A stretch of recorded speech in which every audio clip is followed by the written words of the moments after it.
Good morning, good afternoon, good evening, folks. Michael Zuber, one rental at a time, back with the one and only, and yes, amazing Anna Kelly. How you doing, Anna? I am doing amazing, especially after that intro. There you go. What I want to talk about here in episode number two is I want to remind people that you and I are both first operators, right? We mentor, we teach, but what I love about you and I is we're still doing deals in our personal portfolios. And I have said, and I want to see if you agree with, I told people on my channel that I was going to go shopping for two reasons. I have found the deal of the decade, just something I call between Thanksgiving and New Year's, more often than not, shopping Yeah. now. And then second, I created a video on this. I read an article on Yahoo Finance that said 87% of home buyers think it is a bad time to buy and they're not shopping. Of course, my broken brain said, I have to compete with 13%. I'm Yeah. going shopping, right? Yes. Time to go shopping. And I have closed two deals in the last 7 weeks. One of them is listed today. I bought for 203. I'm in about 42. I listed it at 309. We'll see what happens because listing before Christmas is not a great idea, but we'll see. And then the second one, my team just started demo yesterday and I put up videos. So I share all of that to show folks that I'm not just some talking head reading books. I'm like, really do this stuff. Yeah. And I know that you're shopping it now as well. So let's talk about it. Absolutely. If you are really wanting to continue to grow wealth, you can't just buy stuff and stop. I mean, you could, right? Uh, I could. But there's more to just today, right? There's future, there's legacy, there's children, there's impact, and all of those things, right?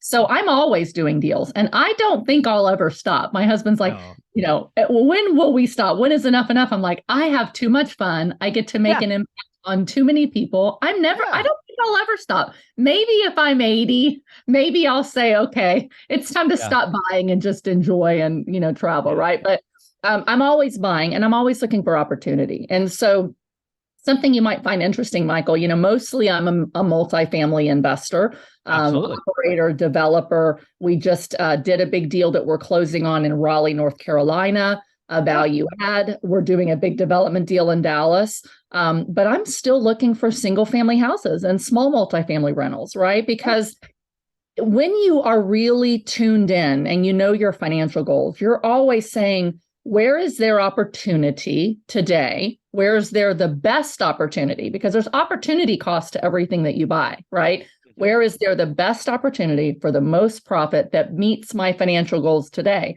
And certain markets give us different opportunity, right? So one of the things that creates real wealth is buying below basis, buying cheap, getting a Yeah. great deal on the buy.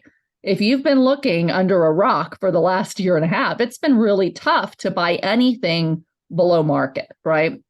So right now I've said, where is there huge opportunity? And that's motivated sellers. So I have to ask Exactly. myself, who's motivated?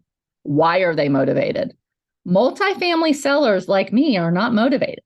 I don't Mhm. need to sell. I have great properties. I can hold them. I can cash flow. I can wait till the upside comes up again, right?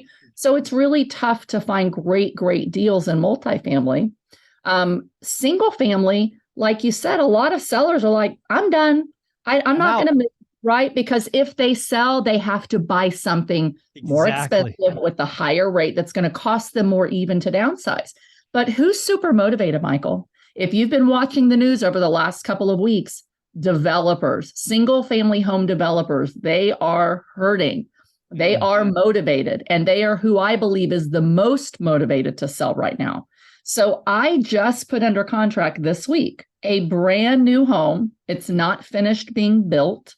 And Mhm. I got $89,000 off of the advertised price, negotiated hard, got money back at closing, and I'm Wow. paying cash for the deal. Now, maybe not as good of a deal if you finance, but again, you marry the house, you date the rate, right? Right. But there is a huge opportunity in single family home development homes to buy up as rental properties. And I'll let you ask Yeah. me questions. Yeah. So again, I think my audience heard me talk about. So first off, 6 months ago, when everybody was screaming that builders were going to go bankrupt and out of business, I'm like, you guys don't understand. They're going to discount them, sell them off, and then they have a whole nother buyer, right? This build for rent. right? Yes. We're going to see builders pivot and go, hey, take 1,000, take Lennar's reported 5,000 homes Yes. and just sell them off in a big whack. So Yes. builders are going to take the inventory that's done, they're going to replenish their coffers, and then they're going to slow down. We're going to Yes. have less building next year than we probably had in the last 30 years. It's going to be Yes. so slow. But yeah, you're right. If you can strike while they're interested in, again, most of these builders are public. So why is that important? They probably have a reserve or something on the books for Q4. So if you Yes. can go in, negotiate hard, and close in December, Yes. they're going to be like, I'll give you $89,000 off, but you got to close in December. Absolutely. Absolutely. I mean, they're in a hard push, right? And they have to provide financial reports for end of quarter, end of year that are going to impact their stock price, like, or, future of earnings and what did they do today. So just like it's a great time to buy a car at the end of the year, it's a great time to buy a house at the end of the year. So we've got this unique opportunity of timing. We talked about, in the first video, it is hard sometimes to time a bottom exactly, but we can see these signs. And if I can get a house, I'll give you this example, this single family home, it was listed for 300,000. It was 309. Then they dropped them to 300,000. I went in and I'm purchasing it at 214.9. What was your first offer? I just said, I want your best pricing. Okay. And I come back and I was like, there's two other developers in really close neighborhoods that are offering me a better deal and throwing in appliances. I want a better deal than they're offering. And I want you to throw in the appliances or give me a closing credit. So I got them down to I think it was 214.9 plus a $5,000 closing credit. So essentially at 210.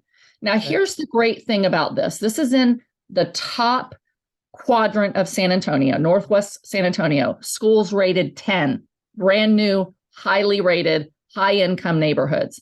This home that I'm buying in the 215 range is in a neighborhood that most of the homes are in the 3 to 4, almost 500,000 range.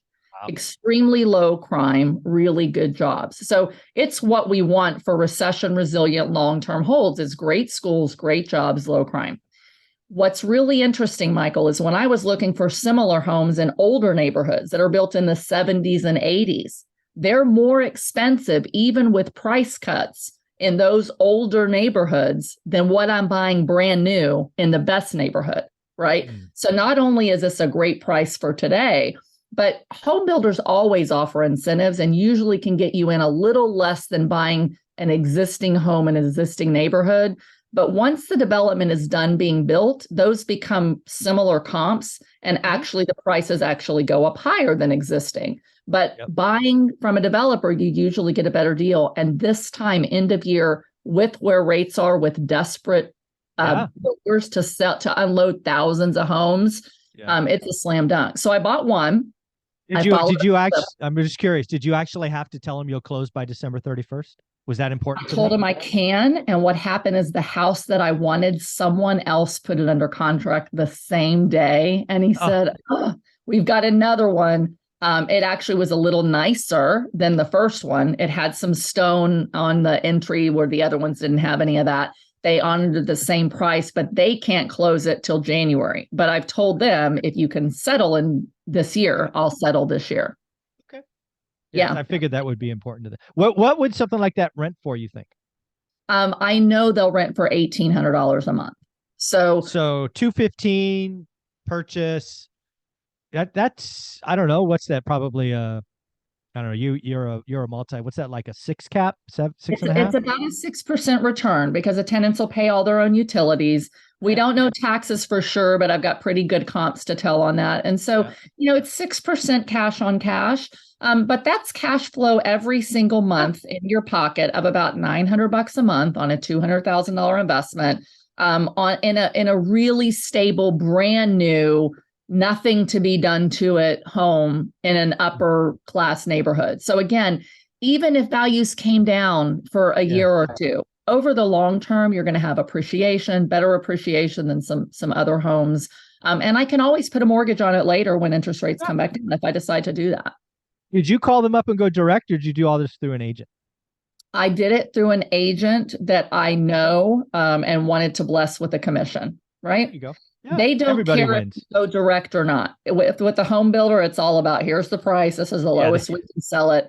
they're either paying their person or they're paying, Paying a buyer somebody. and a seller. Yeah. But what's really interesting, so I went back to them and I said, listen, you've got a bunch of other homes. And what these builders did, Michael, is they pre-built up to a certain point where you can only pick a few things, right? It's not like it used to be where you walk in and you customize your home. Design it's like, center. here's the home. They all have vinyl plank flooring. They all have stainless steel. You can pick your lighting package. You can pick, appliances, something like that. Pick your trees. But for the most part, they built these things in mass because there was so much demand for housing. They were already in the process. Yeah. So they have all these almost finished homes. So I said, I may buy a few more. You need to go back to your rep and you need to give me your very best landlord pricing. And oh, by the way, I run funds and I have investors and I could buy a bunch. Let's talk.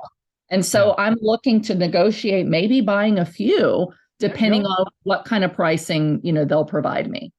Yeah, this is folks, this is again what we've been talking about at one rental at a time. It's been decades since I found motivated sellers. They're out there. I found 2 fixer up. That's where I'm focusing right now, is kind of the fixer uppers, because they don't go FHA or VA. Right. And there's no other buyers. All my flippers are stopped and all that stuff. I'm like, well, okay, I'll go get a 30% discount. I'm actually going to make a call on a couple of brand new construction just because of this conversation. Yeah. Yeah. So Patrick, get ready for a phone call. He's the agent. I'm going to call and say, we're going to have a conversation today. Anna, where can people find you and get amazing stuff like this? I'm going to tell you, but I'm going to tell you one more real quick tip on this. Okay. Sure. So with Lennar, for example, and this home that I'm buying actually is a Lennar home, the one that advertised, we're trying to get rid of 5,000, right?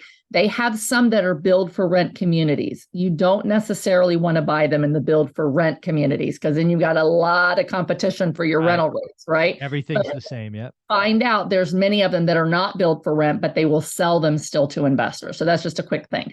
You can find me on my playlist on your channel here every Wednesday, on social media at Anna Kelly REI Mom, and at my website, reimom.com.